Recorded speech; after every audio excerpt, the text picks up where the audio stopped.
여호와여, 내가 깊은 곳에서 주께 부르짖었나이다. 주여, 내 소리를 들으시며 나의 부르짖는 소리에 귀를 기울이소서. 여호와여, 주께서 죄악을 지켜보실진대 주여 누가 서리이까? 그러나 사유하심이 주께 있음은 주를 경외하게 하심이니이다. 나 곧 내 영혼은 여호와를 기다리며 나는 주의 말씀을 바라는도다. 아멘. 거룩하신 하나님, 감사합니다. 오늘도 저희들에게 호흡을 주시고 무엇보다 예수 그리스도의 은혜를 힘입어 하나님 앞에 나아올 수 있는 은혜를 허락하심이 감사를 드립니다. 이 시간 시편의 저자가 고백한 대로 주님께서 죄악을 지켜보실 그 시점에 누구도 설 수 없음을 두렵게 고백하면서도 하나님께서 베풀어 주시는 용서와 선하신 사랑으로 인하여 기뻐하는 시간 되게 하여 주옵소서. 주님이 선포하신 복음이 곤고한 자들에게 기쁜 소식이 되어질 수 있도록 인도하여 주시옵소서. 예배의 시종을 하나님께 의탁드리오며 예수님의 이름으로 기도하옵나이다. 아멘.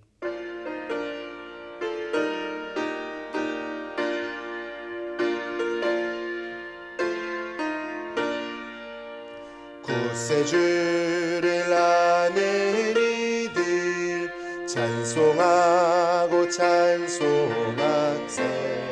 마음과 뜻과 힘 다하여 경배드리세.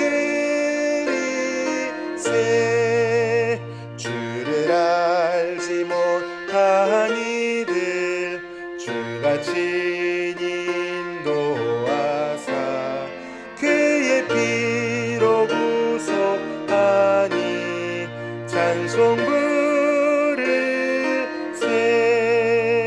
약한 사람 도움받아 시험 중에 참게 되니 모든 죄를 이기리는 믿음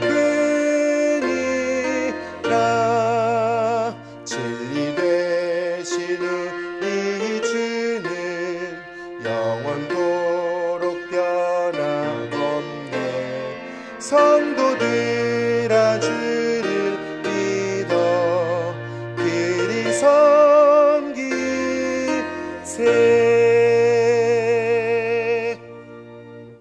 청년이 무엇으로 그의 행실을 깨끗하게 하리이까? 주의 말씀만 지킬 따름이니이다.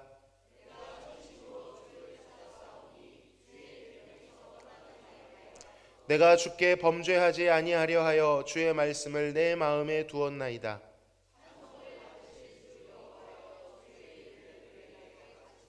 내가 주의 법도들을 작은 소리로 읊조리며 주의 길들에 주의하며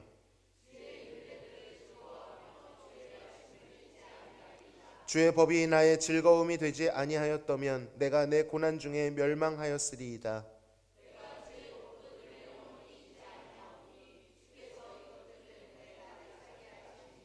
나는 주의 것이오니 나를 구원하소서. 내가 주의 법도들만을 찾았나이다.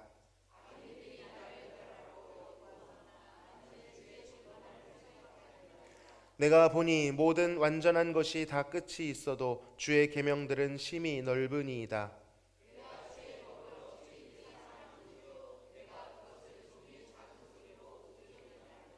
아멘.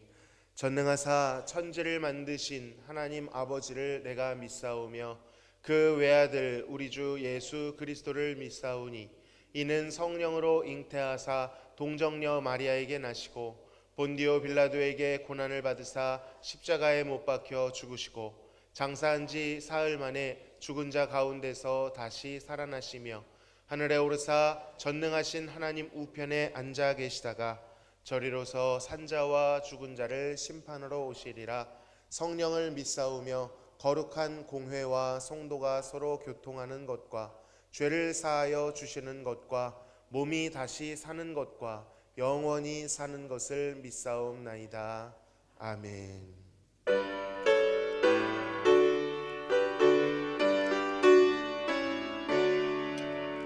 샤론의 꽃 예수 나의 마음에 거룩하고 아름답게 피소서. 내 생명이 사랑의 향기로 간 데마다 풍겨나게 하소서. 예수 샤론의 꽃 나의 맘의 사랑으로 피소서. 샤론의 꽃 예수 이 세상에서 어느 꽃과 비교할 수 있으랴. 나의 삶의 한결같은 은혜와 사랑으로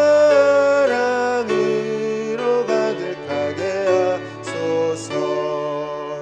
예수 샤론의 꽃 나의 맘의 사랑으로 피소서. 샤론의 꽃 예수 모든 질병을 한이 없는 능력으로 고치사 고통하며 근심한 자에게 크신 힘과 소망 내려주소서. 예수 샤론의 꽃 나의 맘의 사랑으로 피소서. 샤론의 꽃 예수 길이 피소서. 주의 영광이 땅 위에 가득해 천하 만민 주님 앞에 엎드려 경배하며 영광 돌릴 때까지. 예수 샤론의 꽃 나의 맘의 사랑으로 피소서.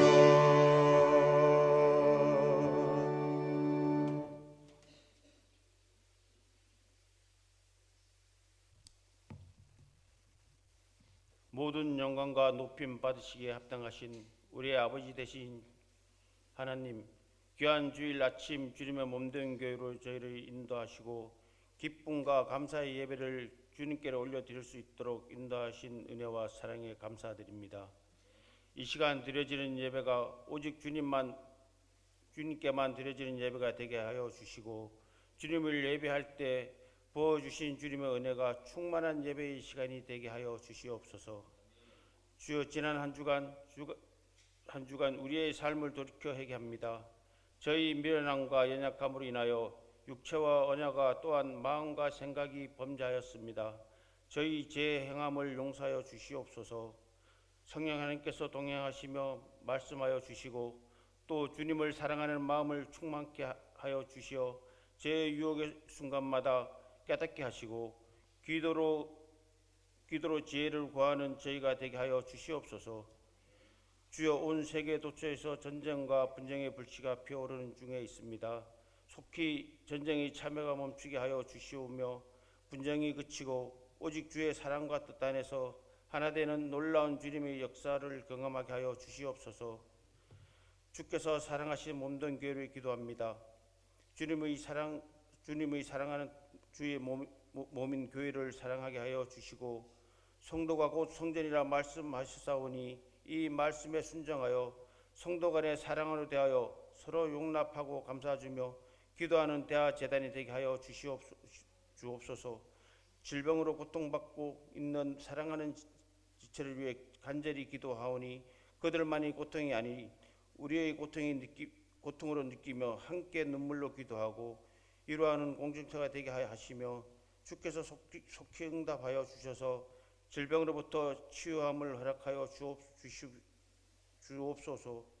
특별히 금지에 있는 효도관광 중에 언제나처럼 함께하여 주시어 주님 안에서 모든 일정이 즐겁고 안전하게 하여 주시며 주께서 허락하신 아름다운 자연 만물을 보고 느끼고 즐길 때 창조주 하나님의 놀라운 솜씨를 찬양하고 높이는 시간이 되게 하여 주시옵소서. 주께서 사랑하신 주일학교 각 교육기관을 위해 기도합니다. 각 기관에 맞게 보내주신 천하보다 귀한 어린 생명들을 기도와 사랑으로 섬기고 말씀으로 교육하게 하여 주시고 귀한 자녀들이 주님께 일하실 때 기이 사용받기에 부족함이 없도록 복에 복을 더하여 주시며 지도하시는 각 기관의 부장 및 교사들에게 또 지치지 않는 힘과 지혜를 주옵소서. 말씀 전하신 담임 목사님께 능력과 힘을 주셔서 맡겨주신 사명을 감당케 부족함이 없게 하시고 또 동역하신 강무사님과 전도사님께도 주님이 부족함 없는 공급으로 주신 사명을 잘 감당케 하여 주시옵소서. 주를 사랑하는 마음으로 예배를 위해 보이지 않는 곳에서 애쓰신 손길들 주님께서 복내려 주시기를 원하며 우리를 죄 가운데서 생명으로 옮겨 예수님 이름으로 기도드립니다. 아멘.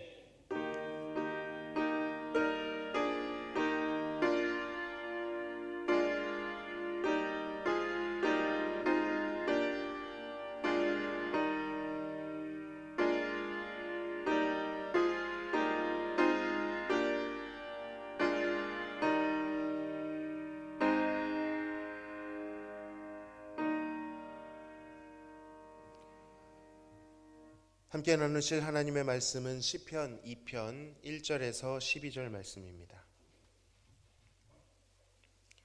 시편 2편 1절에서 12절 말씀 한 절씩 교독하시고 끝절은 합독하겠습니다. 어찌하여 이방 나라들이 분노하며 민족들이 헛된 일을 꾸미는가?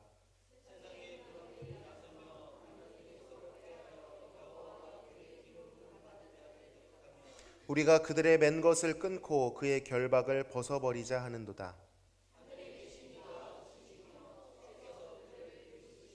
그때에 분을 바라며 진노하사 그들을 놀라게 하여 이르시기를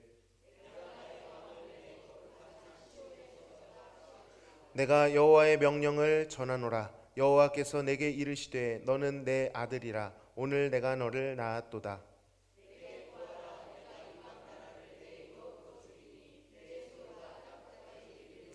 내가 철장으로 그들을 깨뜨리며 질그릇같이 부수리라 하시도다.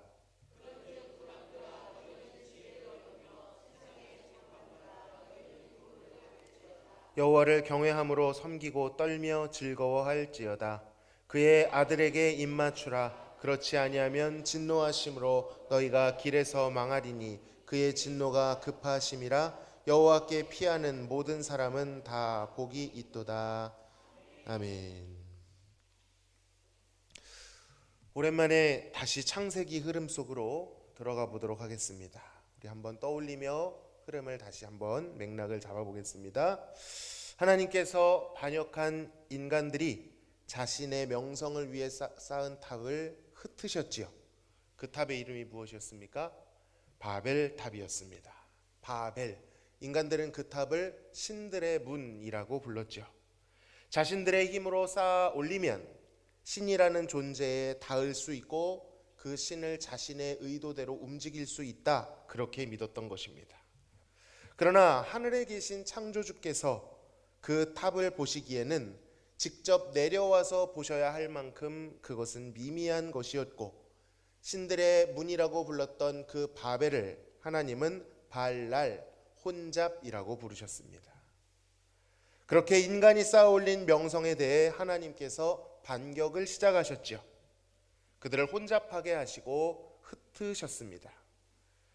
그리고 그 흩으심의 흐름 가운데 돌연 하나의 족보를 소개하시는데 바로 셈의 족보였습니다. 셈이라는 이름의 뜻 기억하십니까? 셈이라는 이름의 뜻은 이름입니다. 명성, 이름들이 쌓아 올려지면 명성이 되죠. 하나님이 제시한 족보, 하나님이 제시한 이름이니 누구의 명성을 내시는 것입니까? 하나님의 명성을 내고 계신 것입니다. 그렇습니다. 하나님은 이제 자신의 명성을 내실 것입니다. 그러면 우리는 기대하게 되죠. 인간들이 야심차게 쌓아 올렸던 그 바벨탑도 어마어마해 보였는데 그 탑을 흩어버리신 하나님이시라면 그의 명성을 위한 일은 얼마나 대단한 것일까? 얼마나 높고 얼마나 크고 얼마나 강렬할까 기대하게 됩니다. 그런데 우리의 기대와는 다르게 하나님께서는 자신의 명성을 위해 올라가신 것이 아니라 어떻게 하셨습니까? 내려오셨습니다. 인간들은 올라가고자 했으나 하나님은 내려오셨습니다. 내려오셨다는 것은 다가오셨다라는 말도 되지요.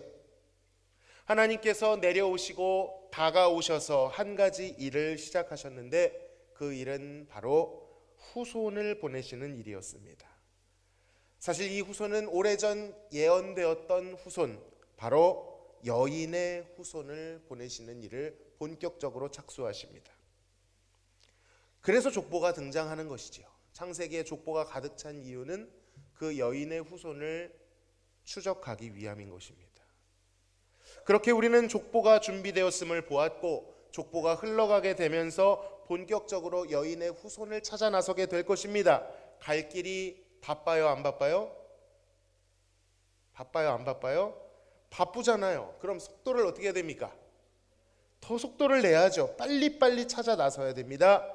그런데 이상하게도 성경은 오히려 속도를 늦추고 빠르게 진행되던 족보의 속도를 늦추고 몇몇 인물들을 아주 자세하게 살펴보기 시작합니다. 무엇 하나 우리가 원하는 방식대로 하지 않으십니다. 자, 그렇게 족보의 속도를 늦추고 자세히 살펴보게 될 인물들, 그들이 우리에게 익숙한 아브라함, 이삭, 야곱, 요셉, 한 명이 더 있습니다. 그리고 유다인 것입니다. 자, 이렇게 긴 여정을 우리가 시작하기 전에 너무 긴 여정은 집중력을 흐트릴 수 있기 때문에 한번 하나님께서 하시려는 일이 무엇인지를 아주 짤막하게 한 번에 한 그림으로 보고 넘어가는 것이 좋을 듯합니다. 그러기에 적합한 본문이 오늘 우리가 읽은 시편 2편 말씀입니다. 시편 2편이 지금 우리가 나누고 있는 구도, 인간이 하나님께 반역을 하고 하나님께서 그것을 자신의 독특한 방식으로 다루고 있는 이 그림이 아주 적나라하게 드러나고 있기 때문입니다. 시편 2편은 다윗이 쓴 시입니다. 아시다시피 다윗은 하나님과 특별한 관계를 누렸던 왕이었죠. 하나님께서 이 다윗에게 약속을 하나 주셨는데 그것은 그 유명한 다윗 언약이었습니다. 어떤 내용인가요? 하나님께서 다윗과 영원히 함께 하겠다. 다윗뿐만 아니라 그의 후대에 오는 다윗 왕조를 떠나지 않으시고 영원히 함께 하시겠다라는 은혜로운 약속이었습니다. 그래서 다윗의 왕조, 즉 남유다 왕국에서는 왕위에 다윗의 적통이 오를 때에 이 시를 낭송했다라고 합니다. 다윗은 죽었지만 그의 혈통들이 다윗 가문에 주신 그 언약을 믿고 그 언약에 기반하여 왕위를 이어간다라는 정당성을 선포했던 것이죠. 그러니까 이 시가 선포되면 이 사람은 다윗의 계열, 다윗 왕조의 왕이다라고 공식적으로 선포가 되었던 것입니다. 여러분, 이런 시를 제왕시라고 부릅니다. 다윗의 시지만 사실 다윗도 누구의 후손이지요? 아브라함의 후손이죠. 그러니까 이 시를 살펴보는 것이 갑자기 비약해서 보는 것이 아닌 이 언약의 연장선 속에 있다는 것을 기억하시면 유익이 될 것입니다. 자, 이 시가 어떤 시인지 설명은 여기까지 하고 본격적으로 내용에 들어가 보겠습니다. 위의 장황한 설명과는 다르게 의외로 시의 분위기는 소란스럽고 긴장감이 맴돌고 있습니다. 1절에서 3절을 같이 읽어보겠습니다. 시작. 어찌하여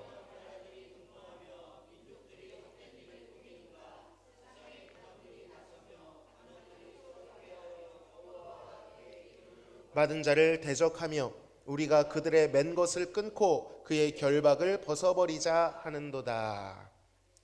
시를 잘 보시면 다윗 왕조의 왕을 세우려고 하는데 누가 있는 것입니까? 그것을 반대하는 이들이 있는 것입니다. 그들은 이방 나라의 왕들과 그 왕들의 관원들이라고 합니다. 단순히 반대하는 정도가 아니고 분노하고 있습니다. 이들끼리 연합전선을 꾸려서 음모를 꾸미고 매섭게 대적해 오고 있는 것입니다. 그들이 가지고 있는 이 반항심은 다윗 왕조에 대한 것뿐만 아니라 그를 기름 부어 세우신 여호와께까지도 퍼져가고 있는 것입니다. 그래서 그들은 이렇게 외칩니다. 우리가 그들의 맨 것을 끊고 그의 결박을 벗어버리자. 하나님으로부터 결박을 벗어버리자라고 외치는 거예요. 아마도 이들은 여호와께서 자기들에게 아주 무거운 짐으로 지우고 있고 자신들을 결박하고 있다라고 오해하고 불만을 가지고 있는 것 같습니다. 여러분, 뭔가 좀 비슷하지 않습니까? 창세기 바벨탑 사건과 구조가 굉장히 비슷하죠. 하나님께 대적하여 인간들이 연합을 했고 바벨탑을 세웠습니다. 무언가를 도모했습니다. 그것이 바벨탑 시대에도 있었는데 다윗 시대에 이르러서도 이런 것이 있는 것입니다. 사실 다윗이 살아 있었을 때만 해도요, 그가 주변 열강들을 다 제압했기 때문에 주변국들은 사실 다윗 왕국을 섬기는 신하 국가들이었습니다. 이런 것을 봉신국이라 그러죠. 오히려 다윗에게 조공을 바쳤었죠. 그러나 다윗이 죽고 솔로몬이 죽고 난 뒤 그의 후예들이 마주한 주변국들은 차원이 달랐습니다.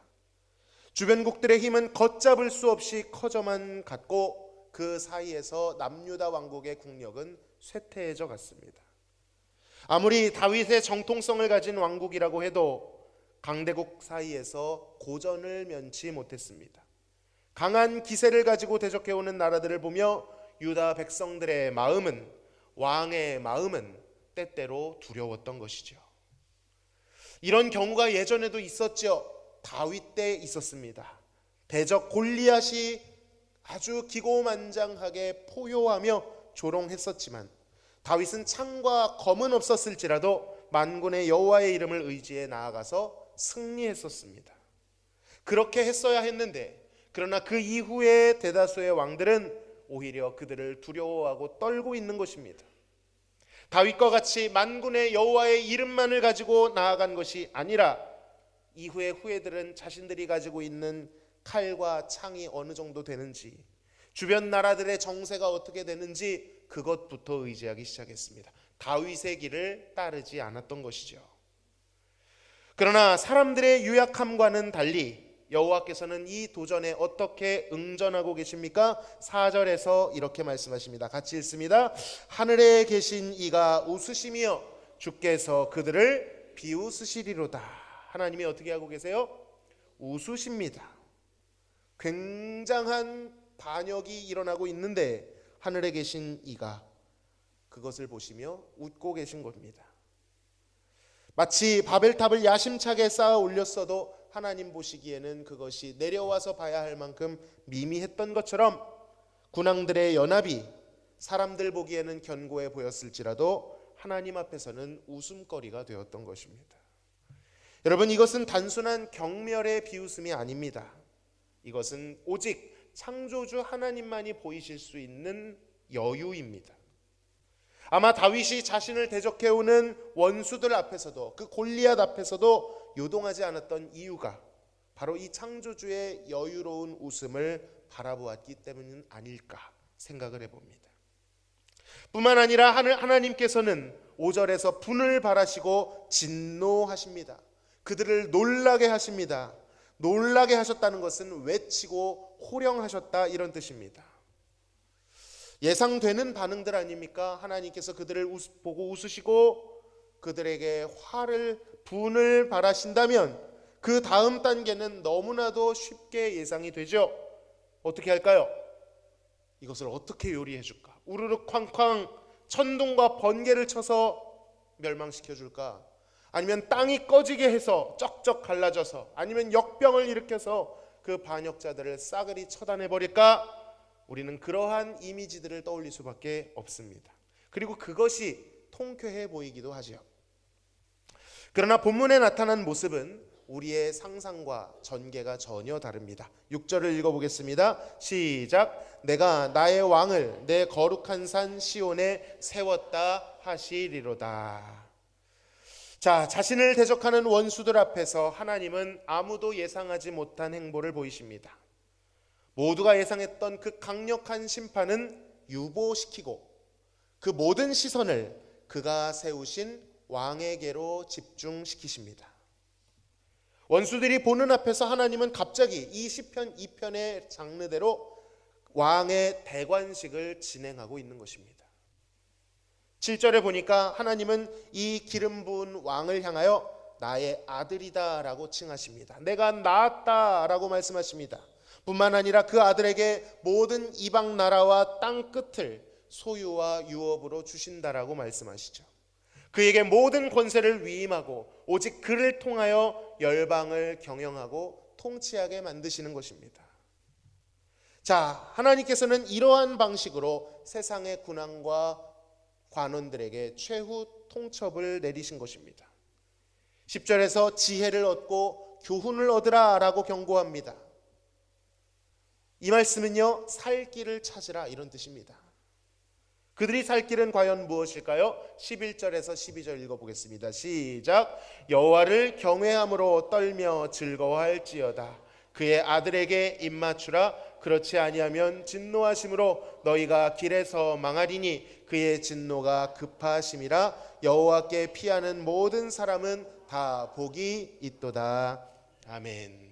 여기에 등장하는 두 가지 명령을 오늘 집중적으로 살펴볼 것입니다. 첫 번째, 그들이 살 길 무엇입니까? 여호와를 경외함으로 떨며 즐거워하는 것입니다. 여러분, 표현이 좀 이상하지 않습니까? 떤다는 건 뭐예요? 추운 겁니까? 두렵다는 것입니다. 그런데 즐거움은 뭡니까? 기쁨이잖아요. 이 두 단어는 충돌하는 단어입니다. 그런데 지금 같은 문맥에서 두 단어가 묶여 있습니다. 두려워하면서 동시에 즐거워하라는 거예요. 정신이 분열된 걸까요? 어떻게 두려워하는데 즐거워할 수가 있습니까? 인간의 상식으로는 도무지 양립할 수 없는 감정 그리고 행동 같지만 성경에는 이 두 가지가 동시에 나타나는 지점이 하나 있다라고 말씀합니다. 두려움과 즐거움이 동시에 나타나는 그 지점은 바로 하나님의 거룩하심을 마주하는 자리입니다. 인간이 하나님의 거룩하심이라고 하는 그 성품 앞에 설 때 이 반대되는 것 같은 두 가지의 감정이 동시에 경험됩니다. 실제로 그랬습니다. 하나님의 거룩하심 앞에 인간이 서면 가장 먼저 그 빛 앞에 자신의 추악함과 죄인됨을 보게 되지요. 그 앞에 어찌할 수 없는 두려움을 느낍니다. 소멸하시는 불, 부정한 것을 소멸해버리시는 그 불 앞에 사망과 재앙을 경험하죠. 실제로 선지자 이사야, 선지자면 하나님 말씀을 대언하는 자 아닙니까? 그 이사야조차도 하나님의 성전에서 천사들이, 스랍들이 창화하는 모습을 바라보며 이 두려움을 경험했습니다. 화로다 나여 망하게 되었도다. 입술이 부정한 자들 가운데 거하면서 내가 여호와를 보았다라고 자신을, 저주는 아니죠, 뭐죠? 자신에 대해서 망하게 되었다라는 선포를 합니다. 여러분, 입술이 왜 부정합니까? 이사야는 하나님 말씀을 대언했던 사람인데, 그런데 그조차도 하나님 앞에 서니 이 두려움을 느끼고 있는 것입니다. 그러나 동시에 하나님의 거룩함은 그 죄인들의 마음을 헤집어 놓고, 두렵게 헤집어 놓고, 봤지? 이게 너와 나의 격차다 하고 문을 닫고 들어가시는 그러한 분이 아니십니다. 하나님은 그 거룩함을 통해 동시에 자신의 선하심을 드러내 주십니다. 그 두려워 떠는 죄인들을 향한 인자와 자비하심을 베풀어 주십니다. 그들을 살릴 강력한 방법을 제시하십니다. 구원의 빛을 비춰 주십니다. 그러니까 이 빛을 보고 죄인들은 두려워하다가도 그가 베풀어 주신 구원으로 인하여 기뻐하게 됩니다. 곤고한 자들이 소망을 갖게 됩니다. 자, 이 두려움과 즐거움, 이것을 합쳐서 성경에서는 경외함이라고 부릅니다. 오늘 우리 예배의 기원에 이 말씀을 읽었습니다. 여호와여, 주께서 죄악을 지켜보실진데 주여 누가 서리이까? 어떤 감정입니까? 두려움이죠. 그러나 사유하심이 주께 있음은, 사유는 용서라는 뜻입니다. 용서해 주시는 하나님을 만나는 거예요. 무엇이 임하는 것입니까? 안도함과 즐거움이 임하는 것입니다. 그리고 이 두려움과 즐거움이 합쳐져 그것이 주께 있으면 주를 어떻게 하기 위함입니다? 경외하게 하기 위함입니다 라고 말씀하는 것입니다. 하나님께서 아들을 세우시는 이 장면을 보며 두려워 떨고 동시에 기뻐하고 즐거워하라는 이 명령을 내리는 이유는, 이 두 가지 감정이 어디서 경험된다고 했죠? 하나님의 거룩하심 앞에서 경험된다고 했듯이, 그 아들을 세우시는 장면이 바로 하나님의 무엇을 나타내는 장면이라는 것입니까? 하나님의 거룩하심을 나타내는 아주 독특한 장면이라는 거예요. 하나님이 그의 후손을 보내시고 아들을 보내시는 이 행동은 세상의 그 어떤 신들도 왕들도 실행에 옮기지 않았던, 생각조차도 하지 못했던 하나님의 독특한 방식이었습니다. 거룩한 방식이었습니다. 이것을 통해 하나님은 자신의 의로움을, 선하심을, 거룩하심을 나타내십니다. 그리고 그 행동을 목도하고 바라보는 자들은 하나님을 두려워하면서도 하나님을 즐거워하게 됩니다. 하나님을 경외하게 됩니다. 우리 창조주 하나님께서는 그가 약속하신 이 여인의 후손을, 그 아들을 보내시는 이 행동을 통해 누구도 하지 못했던 일을 이루실 것입니다. 그 일을 바라보며 그에게 반역했던 죄인들이 두려워하고 동시에 그 하나님을 즐거워하도록 만드실 것입니다. 우리가 여인의 후손을 찾아 나서는 이 여정이 여기에 해당되는 것이죠. 이 맥락에 해당되는 것입니다. 우리는 이 여정을 통하여 때로는 하나님의 거룩함 앞에 두렵고 떨림을 느낄 것이고, 때로는 그의 선하심 앞에 평안과 기쁨을 느끼게 될 것입니다. 그리고 이 모든 과정들이 버무려지고 조화되어 하나님을 경외하게 될 줄로 믿습니다. 두 번째, 그들이 살 길, 그것은 아들에게 입 맞추는 것입니다. 시인은 아들에게 입을 맞추라 명령합니다. 하나님이 세우신 그 아들에게 경의를 표하라는 뜻입니다. 그것만이 살 길이요, 만일 그렇지 않으면 유보되었던 진노로 그들이 망하게 될 것이라고 경고합니다. 그렇다면 이 아들이 누구일까요? 유대교의 랍비들이나 기독교의 신학자들은 공통적으로 이 존재가 메시아다라고 해석했습니다. 다만 이 메시아를 바라보는 시선이 달랐죠. 유대교의 학자들은 그 메시아가 다윗 왕조의 한 인물, 다윗과 필적할 만한 한 영웅일 것이다, 이렇게 한정시켜 버렸습니다. 그가 하나님이다 라고 말한 것이 아닌, 정치적으로 예전 다윗과 솔로몬의 그 영토를 회복할 수 있는, 지금 이스라엘이 어떻습니까? 한 나라가 그곳에 있는 모든 중동을 막 하잖아요. 그 하나님 뜻인지 저는 잘 모르겠지만은 어쨌든 그런 능력을 가진 것이 하나님 말씀의 성취라고 믿었습니다. 그러다 보니 예수님이 오셨을 때도 그런 인물을 기대했던 것이죠. 그런데 한번 생각해 보십시오. 역사 속에 다윗 왕조 어떻게 되었습니까? 남유다 왕국은 바벨론에 의해 완전히 망해버렸습니다. 이 시를 낭송하며 왕위에 즉위했던 다윗 계열의 왕들은 모조리 실패해버렸습니다.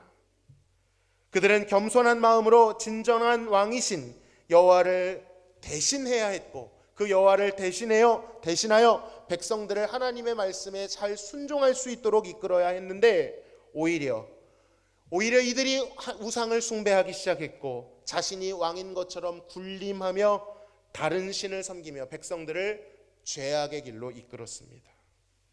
그들은 왕이 바뀔 때마다 이 노래를 불렀겠죠. 시편 2편을 낭송하며 다윗의 언약이 우리의 것이다라고 말했겠지만, 안타깝게도 그들의 현실 속에서는 이 다윗 왕조의 영원한 통치는 실현되지 못했습니다.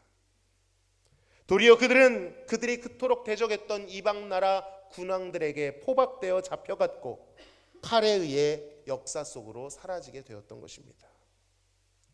그러니까 이 아들은 단순한 정치적 영웅이 아니라 성경에서 가리키는 그 그 인물, 하나님이 보내시고 기름 부으신 메시아였던 것입니다. 여러분, 시는 저자도 중요하겠지만 해석자도 중요합니다. 우리는 이 시편의 참된 해석자이신 그분의 해석을 귀 기울여야 됩니다. 그가 누구일까요? 바로 예수님이시죠. 예수님께서 직접 말씀하셨습니다. 돌려서 말씀하신 게 아니라 직접 모세의 율법과 선지자의 글, 그리고 다윗의 시편이 누구를 가리키는 것이다? 예수 그리스도 자신을 가리키시는 것이다. 아주 명쾌하고 직접적으로 해석해 주셨습니다. 우리가 아무리 상상력을 발휘하고 잘 해석해 보려고 해도 예수님보다 잘 해석할 수는 없을 것입니다. 자, 실제로 예수님께서는 하나님의 아들이심이 곳곳에서 확증되셨죠. 대표적으로 요한으로부터 세례를 받으실 때 그 자리에 예수님이 계셨고 성령이 임하였으며 그 가운데 하나님 아버지의 음성이 있었습니다. 삼위일체가 그 자리에 동시에 거하시며 이렇게 선포하셨죠. 이는 내 사랑하는 아들이요 내 기뻐하는 자라. 아버지께서 스스로 증언해 주셨죠. 또한 예수님께서 이렇게 증언하셨습니다. 요한복음 3장 16절에서 18절, 시편 2편의 구조와 너무 비슷합니다. 같이 읽어볼까요? 하나님이 세상을 이처럼 사랑하사 독생자를 주셨으니 이는 그를 믿는 자마다 멸망하지 않고 영생을 얻게 하려 함이라. 하나님이 그 아들을 세상에 보내신 것은 세상을 심판하려 하심이 아니요 그로 말미암아 세상이 구원을 받게 하려 하심이라. 그를 믿는 자는 심판을 받지 아니하는 것이요 믿지 아니하는 자는 하나님의 독생자의 이름을 믿지 아니하므로 벌써 심판을 받은 것이라. 너무 비슷하지 않습니까? 그 아들을 세우신 시편 2편과 독생자 아들을 보내신 아버지가 등장하죠. 아들에게 입맞추라 라는 시편 2편의 말씀과 그 아들을 영접하는 자에게는 심판이 임하지 않는다라는 구조도 비슷합니다. 그런데 이곳을 잘 보면 하나님께서 즉각적인 심판을 유보하시고 아들을 세우신 이유가 드러납니다. 그 이유가 무엇입니까? 확실하게 죽이기 위해서예요. 요한복음에서는 분명히 말합니다. 멸망을 위한 것이 아니라 무엇을 위한 것이다? 영생을 위한 것이다. 심판을 위한 것이 아니라 무엇을 위한 것입니까? 구원을 위한 것이다. 이것이 하나님이 아들을 그 산에 세우신 본심이었던 것입니다. 아들에게 입맞추라라는 이 명령은 도도하게 눈을 깔아내리고 협박하는 것이 아니었습니다. 이것은 오히려 하나님의 간절한 외침이었습니다. 아들에게 입을 맞추고 그 아들을 영접함으로 심판을 피하여 구원을 받으라는 하나님의 강력한 부르심이었던 것입니다. 그럼에도 불구하고 죄인들은 그를 알아보지 못했습니다. 그들이 생각했던 신의 아들은 다윗 때처럼 천하를 호령하며 이방 나라들을 그 발 아래에 굴복시키는 영광스러운 모습이라 그렇게 생각했기 때문입니다. 그들은 아들을 알아보지 못한 정도가 아니라 배척했지요. 마치 시편 2편의 아우성치는 군왕들과 관원들처럼 오히려 그 유대인들이 예수님을, 그 아들을 대적했습니다. 이방인들이 해야 되는 행동인데 유대인들, 아브라함의 자손이라고 자처하는 이들이 이 행동을 해버렸습니다. 아들에게 입을 맞추기는커녕 침을 뱉고 조롱하며 때리며 십자가에 못 박아 버렸습니다. 그러나 우리 하나님께서는 그 일마저도 사용하셨습니다. 건축자의 버린 돌을 모퉁이 돌로 사용하신 것처럼요. 그 일을 통해 새로운 일을 행하셨습니다. 앞서 두려움과 기쁨이 공존하는 지점이 있다고 했죠. 하나님의 거룩하심이 임하는 그 지점입니다. 그런데 하나님께서는 이 사건들을 통하여 하나님의 죄에 대한 진노와 거룩하심과 죄인들을 긍휼히 여기시는 사랑, 선하심을 정확히 한 지점에서 드러내셨으니 바로 그곳이 예수 그리스도의 십자가인 줄로 믿습니다. 그 십자가에서 하나님이 거룩하신 분이라는 것과 죄를 미워하신다는 것, 동시에 그가 선하신 분, 그 죄인들을 사랑하신다라는 아주 상반돼 보이는 두 가지 사실이 동시에 극명히 나타났습니다. 십자가에서 죄인을 향한 하나님의 진노와 죄인을 향한 하나님의 용서가 드러난 것이죠. 그리고 그 중심에 그 모든 것을 온몸으로 받아내신 하나님의 아들이 거룩한 산에 서셨습니다. 시편 2편에서는 그것이 시온 성산이라고 되어 있지만 어디 산 위에 십자가 섰죠? 갈보리 산으로 요한복음에 나타납니다. 갈보리 산 위에 십자가 섰으니 그 갈보리 산 위에 선 아들이 하나님의 공의와 사랑을 나타내신 것이죠. 세상의 왕들과 관원들은 그 모습을 보며 자신들의 의도대로 되었다고 웃었을 것입니다. 만족하며 웃었을 것입니다. 여러분, 그러나 본문을 볼 때 결국 웃게 되는 분은 누구십니까? 하늘에 계신 이가 웃으심이요. 결국 하나님께서 웃으셨습니다. 고난과 죽음으로 잠시 얼굴을 돌려 그 아들을 버리셨지만 그 죽음 뒤에 남들은 전혀 볼 수 없는 그 죽음을 이기는 부활을 아버지는 보셨기 때문입니다. 그 죽음을 통해서 부활이 왔기 때문입니다. 결국 평강을 선포하신 분은 예수님이셨습니다. 예수님이 부활하고 오셔서 요한복음 20장에서 뭐라 말씀하시죠? 우리 수요예배 때마다 이렇게 인사하죠. 샬롬, 평안이 있을지어다. 결국 평안은 예수님이 선포하셨습니다. 로마서 1장 4절에서는요, 예수님께서 모든 죽임과 고난을 당하시고 죽은 자 가운데 부활하셨을 때 그가 하나님의 아들이심이 만방에 선포되셨다라고 증언하십니다. 그가 자기를 비어 종의 형체를 가지사 십자가로 순종하셨을 때 하나님께서는 도리어 그를 지극히 높여 모든 이름 위에 뛰어난 이름을 주시고 하늘에 있는 자들과 땅에 있는 자들과 땅 아래에 있는 자들마저 그 무릎을 예수 앞에, 그 발 앞에 꿇게 하셨다. 그리고 모든 입으로 예수 그리스도를 주님이라고 시인하게 하시고 하나님 아버지 앞에 영광을 돌리게 하셨다라고 쩌렁쩌렁 외치고 계신 것입니다.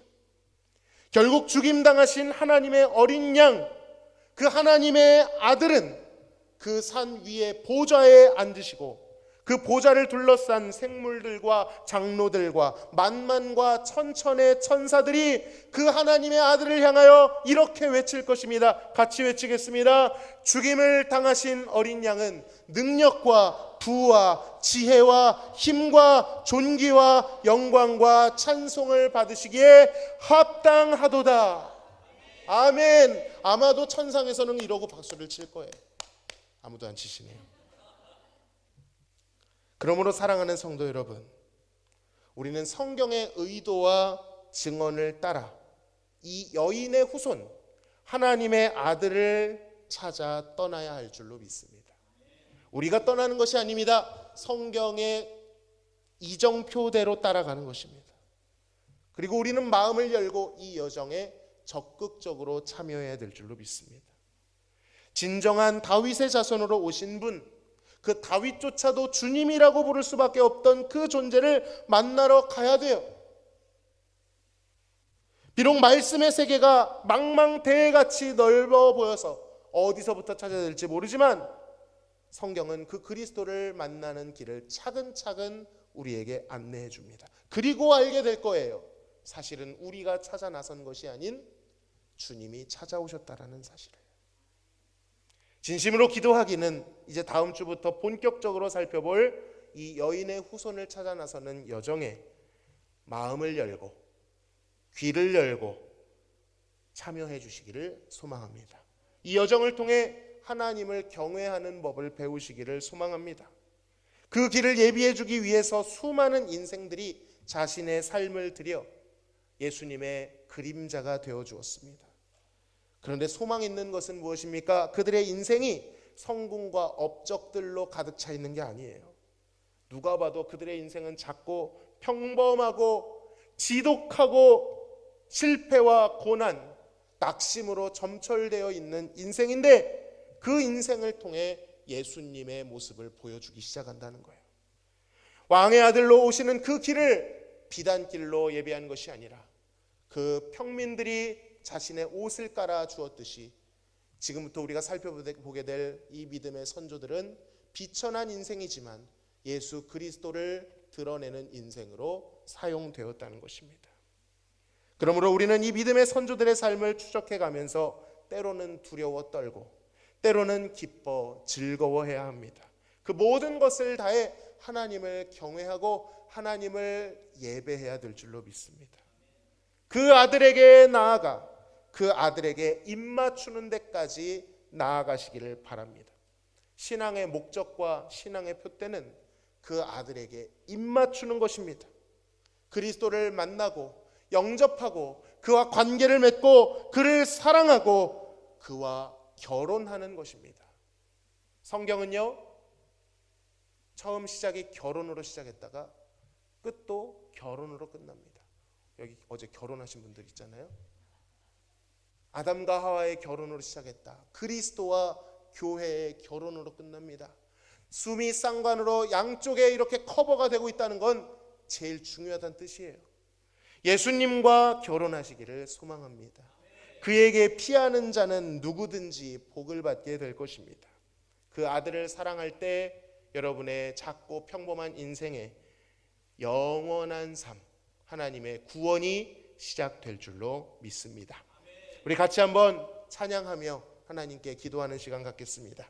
비전 찬양하시면서 우리 마음에 예수님을 생각하시고 깊이 예수님을 생각하시고 종교의 한 대상으로서가 아니라 살아계신 예수님, 나를 구원하신 예수님, 모든 찬송을 받기에 합당하신 예수님, 우리의 이 찬양이 우리의 마음을 울리고 영혼을 울려 우리의 삶이 되게 해달라고 기도하는 마음으로 찬양하며 나아가겠습니다.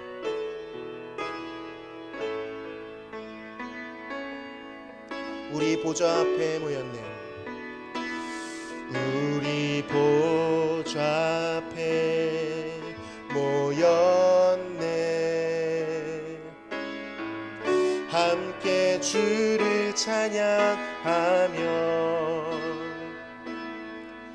하나님의 사랑 그 아들 주셨네. 그의 피로 우린 구원받았네. 십자가에서 쏟으신 그 사랑 강같이 온 땅에 흘러 각 나라와 족속 백성 방언에서 구원받고 주 경배드리네. 구원하심이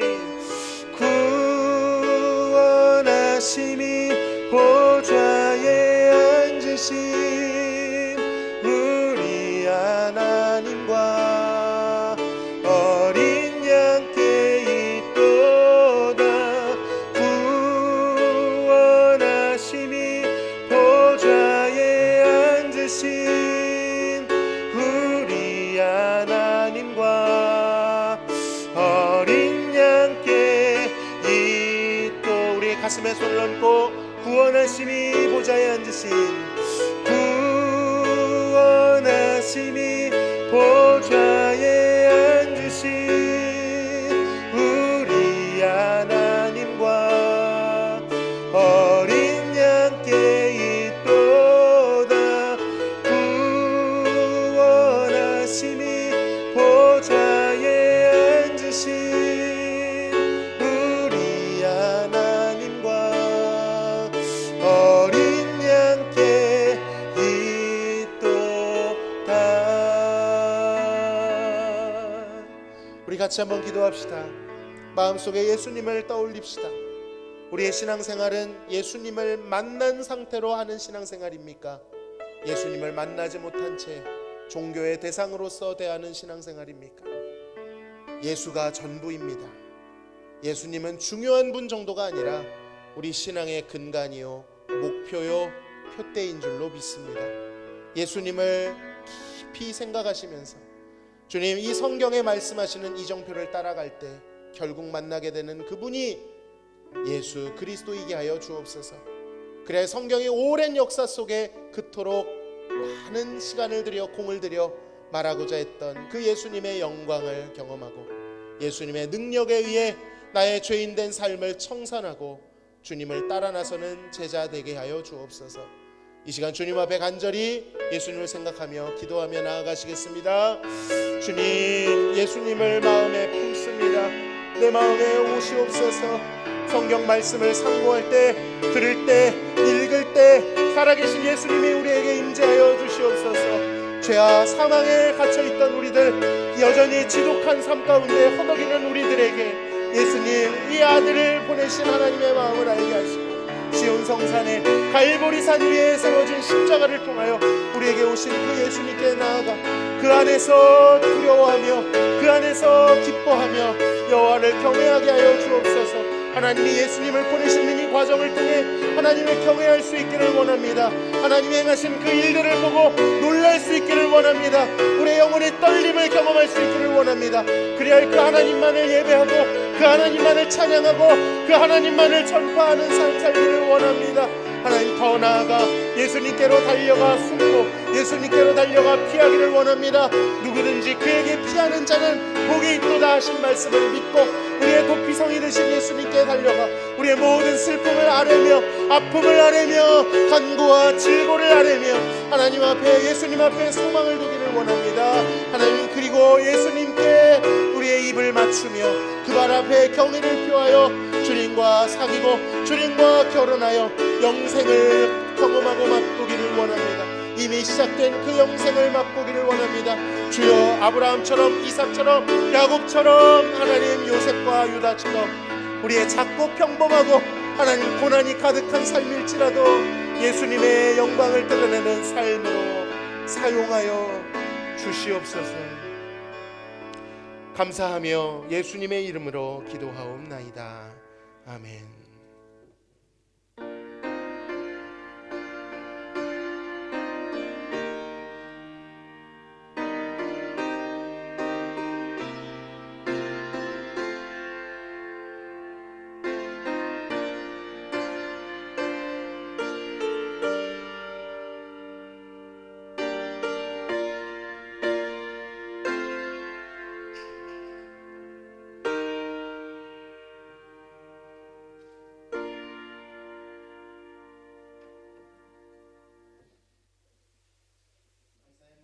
올려드립니다.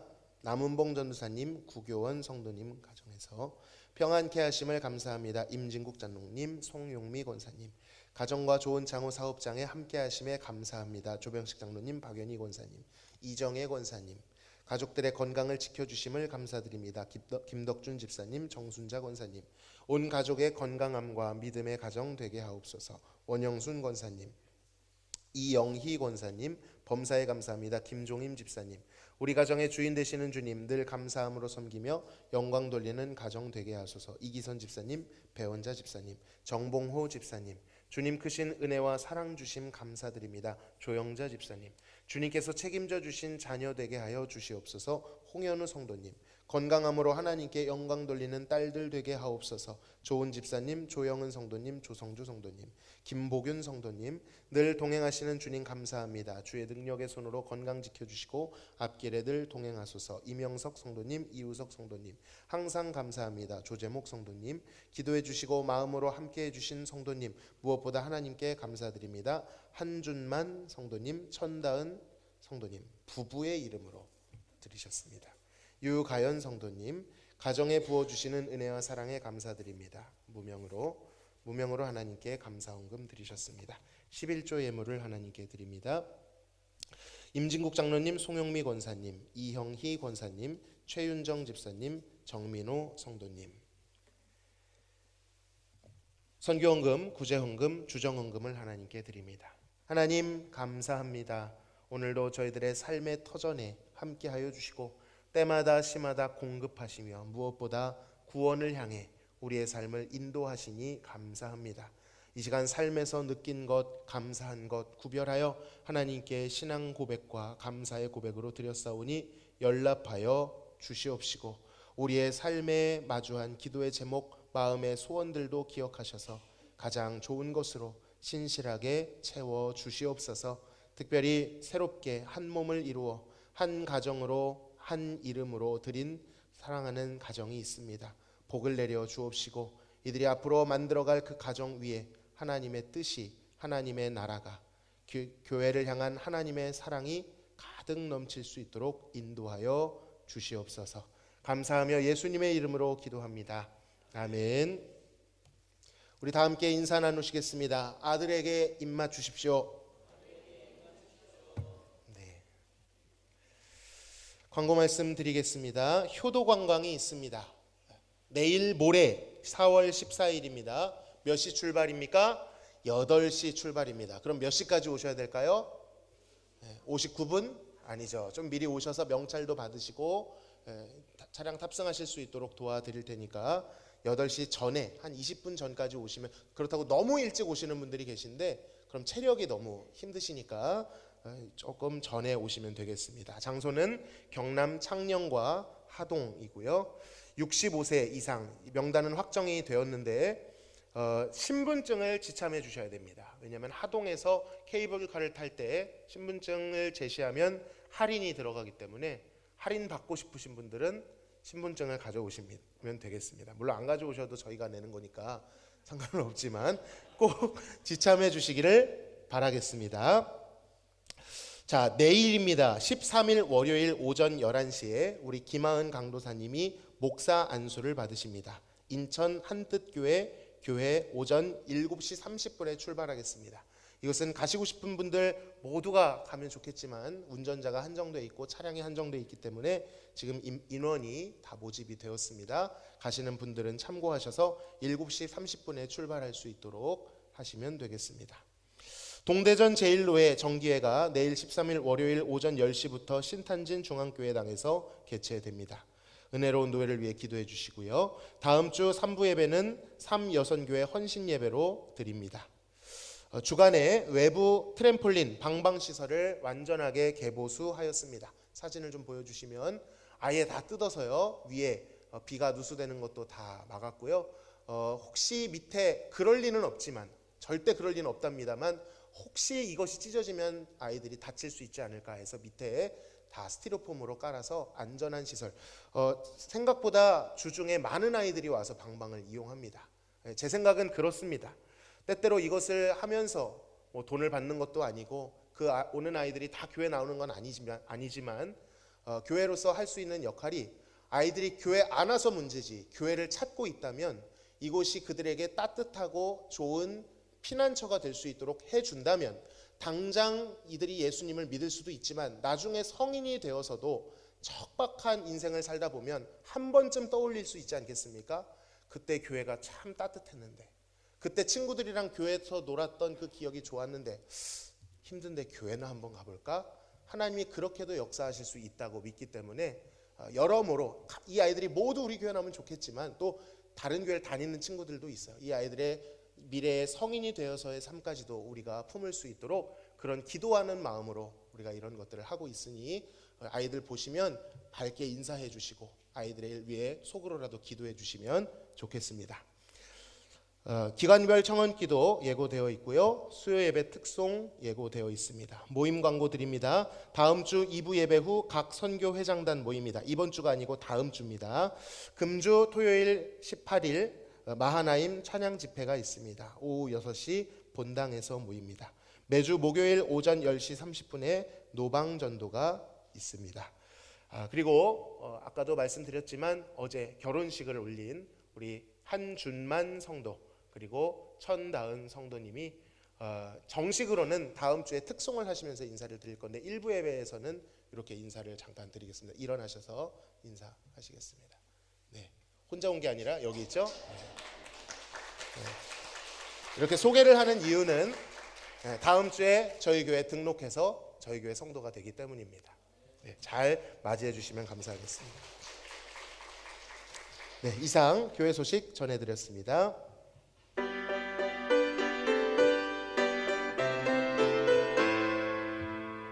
1절만 찬양합니다.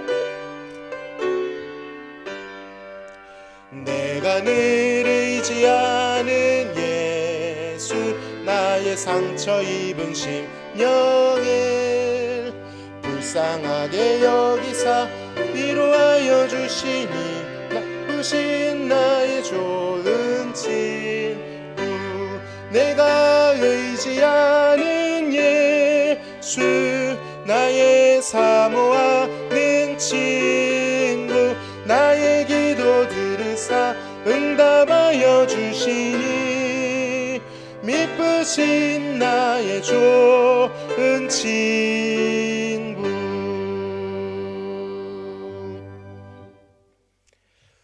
지금은 우리를 죄에서 구원하신 예수 그리스도의 크신 은혜와 아버지 하나님의 극진하신 사랑하심과 성령님의 교통충만 내주하심이 하나님이 보내신 아들 예수 그리스도를 만나고 그 아들에게 입맞춤으로 하나님의 구원을 모든 삶을 통해 경험하고 누리기를 소망하는 사랑하는 성도들 머리 위에 새롭게 결혼함으로 시작하는 사랑하는 가정 위에 고난당하는 모든 교우들 머리 위에 지금으로부터 영원토록 함께 계실지어다.